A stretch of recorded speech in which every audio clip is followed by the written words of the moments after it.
Hello everyone. In this video, we will discuss the two previous year questions of geography that came into the mains 2022. So let's start the video.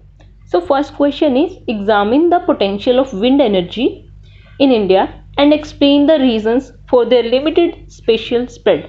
So there are two parts in the question. First is examine the potential of wind energy in India. Second is we have to explain the reasons for their limited spatial spread. So let's start.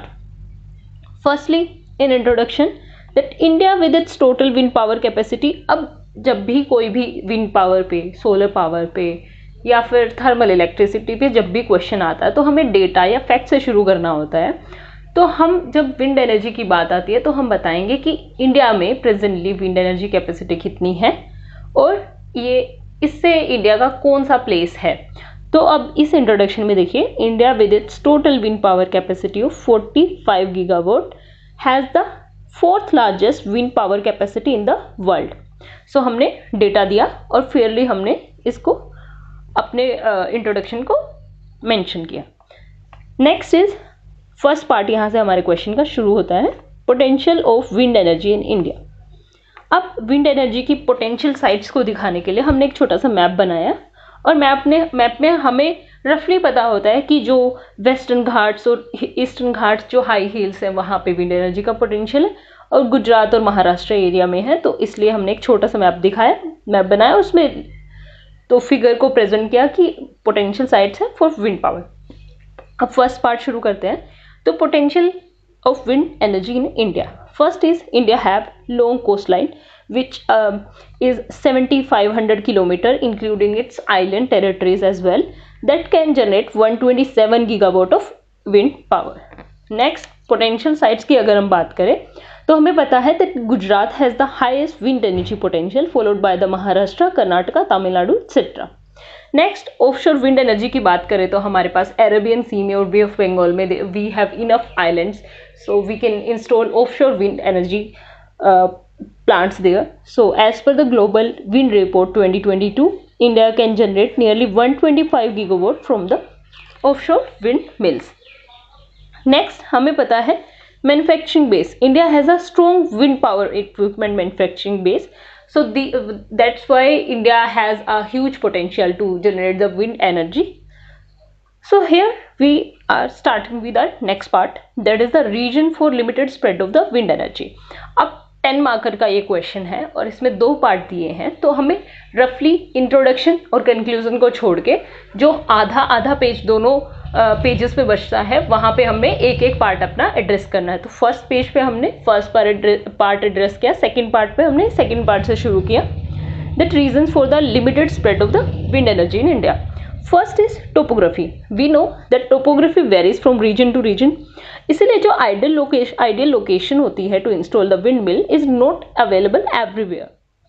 Second is high initial cost of installation, और जब initially cost आप लगा देते हैं, आप wind power मिल को जो establish कर लेते हैं उसके बाद भी रिस्क इन्वॉल्व रहता है. Next is economic viability. हमें पता है that wind power has the high per unit price as per the conventional energy that we generate from the thermal resources. Next is issue with the land acquisition. Land acquisition, अब जब fertile areas होते हैं तो वहाँ पे agriculture के लिए land को मैक्सिमम यूज़ किया जाता है, तो विंड एनर्जी वहाँ पे सेकेंडरी हो जाता है, इसलिए there are issues with the land acquisition. Next is offshore wind turbines. अब जो ऑफशोर विंड टर्बाइंस होती है they require robust foundation and structural support as well then the onshore wind farms. अब वल्नरेबिलिटी टू द साइक्लोन्स. हमें पता जो offshore wind turbines है on the eastern coast of India they are more cyclone prone by because bay of Bengal में maximum cyclones hit करते हैं. अब हमारा conclusion part. We know that though costly, मतलब ये विंड एनर्जी के बारे में बात कर रहे हैं, though it is costly as compare to the other renewable energy, wind power can help achieving SDG 7, that is the energy for all, and at the same time reducing carbon footprint. So this is how we concluded it fairly. So let's revise this answer once again. पूछा गया था कि examine the potential of wind energy in India and explain the reason for their limited spatial spread. तो दो part है majorly question में. First part is potential for wind energy in India, second part है reason for the limited special spread. हमने पहले बताया कि India का पोटेंशियल क्या है प्रेजेंटली और इंडिया कहाँ स्टैंड करता है वर्ल्ड के कंपैरिजन में। हमें पता है 45 गीगावाट इंडिया की कैपेसिटी है प्रेजेंट और फोर्थ लार्जेस्ट है इन द वर्ल्ड। उसके बाद हमने एक मैप बनाया जिसमें हमने पोटेंशियल साइट्स को दिखाया। फिर हमने बताया कि how India has huge potential, long coast line है, पोटेंशियल साइट्स के बारे में हमने बताया। उसके बाद ऑफशोर विंड एनर्जी का पोटेंशियल है हमारे पास। फिर मैन्युफैक्चरिंग बेस भी इंडिया में एग्जिस्ट करता है। उसके बाद सेकेंड पार्ट पे हम आते हैं, reason for limited spread of the wind energy. हमें पता है टोपोग्राफी वेरी करती है रीजन टू रीजन, इसलिए जो आइडियल लोकेशन होती है विंड मिल को स्टैब्लिश करने की वो हर जगह पे नहीं होती है। नेक्स्ट हाई इनिशियल कॉस्ट होता है। उसके बाद इकोनॉमिकली वाइबल नहीं है क्योंकि wind power has the high per unit price than the conventional energy.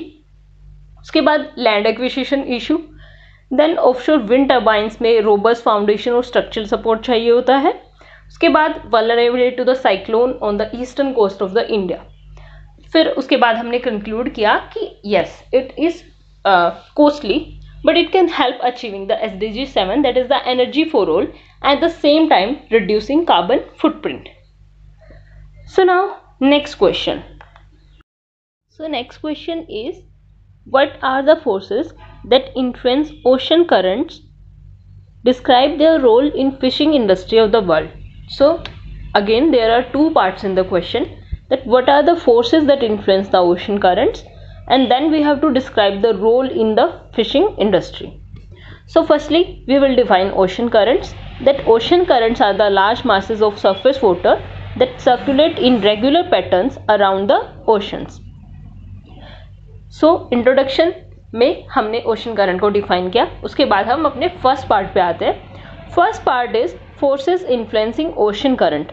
अब हमें पता है जो फोर्स ओशन करंट्स को इन्फ्लुएंस करते हैं they are two forces. First is primary forces which initiate the movement of the ocean current, and second is secondary forces जो या फिर मॉडिफाइंग फैक्टर्स जिसे हम कहते हैं जो ओशन करंट्स की डायरेक्शन को मॉडिफाई करते हैं। सो प्राइमरी फोर्सेस को हम फर्स्टली एक्सप्लेन करते हैं। प्राइमरी फोर्सेस में फर्स्ट आता है सबसे पहले और सबसे important planetary winds, as these initiate the movement of the ocean currents. So planetary winds we know are the permanent winds that blow from one pressure belt to another, and these winds have the dominant effect over the ocean current. So next is temperature or insolation. We know that heating by the solar energy causes the water to expand, and this is the reason why that at the equator water is 8 centimeter higher than the poles and cause the water to move polewards. क्योंकि जब equator पे जब 8 centimetre higher होता है तो water gradient यहाँ पे high होता है इक्वेटर पे और पोल्स पे लो होता है, इसी वजह से इक्वेटर से पोलवर्ड जो वार्म वाटर है फ्लो करता है। नेक्स्ट ग्रेविटी, जो ग्रेविटी होती है that tends to pull the water down the pile and create again gradient variation जिससे ओशन करंट मूव करते हैं। Next is Coriolis force. हमें पता है Coriolis force causes the water to move right in the northern hemisphere and left in the southern hemisphere. So these were the primary factors. Now we have to start with the secondary forces. Secondary forces modifies the direction of the ocean currents. So among these, first is landmass. As we know, landmass changes the direction of the ocean current depending on the shape of itself. That means depending on the shape of the continent or the landmass, ocean current is redirected. Next is salinity. Salinity में क्या होता है? Salinity में हमें पता है जो higher सेलाइन सी water होता है दैट सिंक्स, क्योंकि वो डेंसर होता है। हायर सेलाइन सी वाटर हाई डेंस होता है इसीलिए वो सिंक करता है, और जो लोअर सेलाइन सी वाटर होता है वो रेज होता है। सो ये वर्टिकल मोबिलिटी को क्रिएट करता है ओशन करंट्स में। नेक्स्ट इज अगेन टेम्परेचर का इफेक्ट आता है। जो कोल्ड करंट्स होते हैं at the poles sinks while warm water of equator move poleward due to being lighter. So next, अब हमने वो जो पार्ट था मेन पार्ट वो एड्रेस कर दिया। अब सेकेंड पार्ट पे हम आते हैं, that is the role of the ocean currents in the fishing industry. अब इसमें फर्स्ट है creation of fishing zone. Ocean currents की वजह से हमें पता है जब भी कोल्ड और वार्म करंट मीट करते हैं किसी प्लेस पे तो वो एक ग्रेट फिशिंग जोन को क्रिएट करता है। Example is Newfoundland coast of Canada और जो नॉर्थ ईस्ट कोस्ट है जापान का, तो वो भी एक एग्जाम्पल है। Next is growth of planktons. हमें पता है जब मिक्स होते हैं कोल्ड और वार्म वाटर तो वहाँ पे जो प्लैंक्टन्स होते हैं उनकी ग्रोथ को इंक्रीज करते हैं, उसकी वजह से फिश प्रोडक्शन में हेल्प होती है क्योंकि फिशेस प्लैंक्टन पे ही फीड करती हैं। Next is salinity balance. तो जो ओशन करंट्स होते हैं जब वो मूव करते हैं तो वो सैलिनिटी को इक्वली बैलेंस कर देते हैं ओशन में, क्योंकि जो अगर एक प्लेस पे बहुत ज़्यादा सॉल्टी वाटर होगा that is not viable for the fishes. Next is long shelf life. जो फिशेज कोल्ड ओशन करंट में होती हैं they have longer shelf life, जिसकी वजह से नॉन पेरिशेबल फिश प्रोडक्ट्स बना पाते हैं हम लोग। Next is nutrient balance. हमें पता है जो ओशन करंट्स होते हैं they help maintain the nutrient balance and hence helping in the fish production. अब conclusion part. We know that though ocean currents are the main factors affecting the fish production, yet global warming can adversely affect them. Hence, arresting global warming is the need of the hour. हमने बताया जैसे ही हमारा question था, question में पूछा गया था कि ओशन करंट को क्या इन्फ्लुएंस करता है, फिर पूछा गया था कि ओशन करंट का फिशिंग इंडस्ट्री में क्या रोल है, उसी के अकॉर्डिंगली हमारा कंक्लूजन है। अब कंक्लूजन कैसा होना चाहिए? कंक्लूजन वैसा होना चाहिए कि जिससे हम अपने क्वेश्चन से रिलेट कर पाए सामने वाला। अब इस कंक्लूजन को अगर कोई पढ़ेगा तो सामने वाला डायरेक्ट समझेगा कि ओशन करंट और फिशिंग इंडस्ट्री से रिलेटेड है। हमने बताया कि ओशन करंट का मेजर इफेक्ट होता है फिशिंग पे, यस, लेकिन जो ओशन करंट होते हैं वो ग्लोबल वार्मिंग की वजह से उन पे एडवर्स इफेक्ट पड़ता है, तो इसीलिए curbing the global warming is the need of the hour. So this conclusion is fair enough. So again let's revise the question once. So this is the question. हमें पूछा गया था कि forces that influence the ocean current and describe the role in fishing.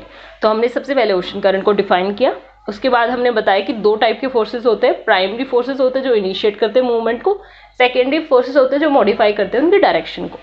अब primary forces में planetary winds, insolation, gravity और Coriolis force आते हैं। सेकेंडरी फोर्सेस में लैंड मास, सैलिनिटी और टेम्परेचर आते हैं। उसके बाद हमने रोल बताया ओशन करंट का फिशिंग में, क्योंकि ग्रेट फिशिंग जोन बनते हैं कोल्ड और वार्म करंट के मिक्स होने पे। प्लैंक्टन्स की ग्रोथ भी फिश प्रोडक्शन में हेल्प करती है, और जो ग्रोथ ऑफ प्लैंक्टन्स होती है वो न्यूट्रिएंट्स की वजह से होती है जो कि कोल्ड और वार्म करंट के मिक्स होने से मिलता है। उसके बाद सैलिनिटी बैलेंस करता है ओशन करंट्स, जो कि मरीन लाइफ को एस्टैब्लिश करने में हेल्पफुल होते हैं। फिर लॉन्गर शेल्फ लाइफ होती है, जो कोल्ड करंट में जो फिशेस पाए जाते हैं उनकी लॉन्गर शेल्फ लाइफ होती है, जिसकी वजह से नॉन पेरिशेबल फिश प्रोडक्ट्स हम बना पाते हैं। उसके बाद न्यूट्रिएंट बैलेंस रहता है, तो इसीलिए मैरीन लाइफ एग्जिस्ट कर पाती है। उसके बाद हमने कंक्लूड किया कि though ocean currents are the main factors affecting fish production but global warming can adversely affect them, hence arresting the global warming is the need of the hour. अब एक थोड़ी सी कमी मुझे इसमें क्वेश्चन में क्या लगती है, क्वेश्चन का content is up to the mark, लेकिन ये जो जैसे मैंने लिखा है इस क्वेश्चन को, इसमें थोड़ा स्पेस कम और थोड़ा जल्दी में लिखा है। अगर हम थोड़ा सा स्पेशियस रखें, अब पॉइंट्स के बीच में थोड़ा गैप रखें तो वो थोड़ा प्रेजेंटेबल होगा। So this was it, I hope you like it. So if you find this video helpful then please do like the video and subscribe to my YouTube channel. Thank you so much.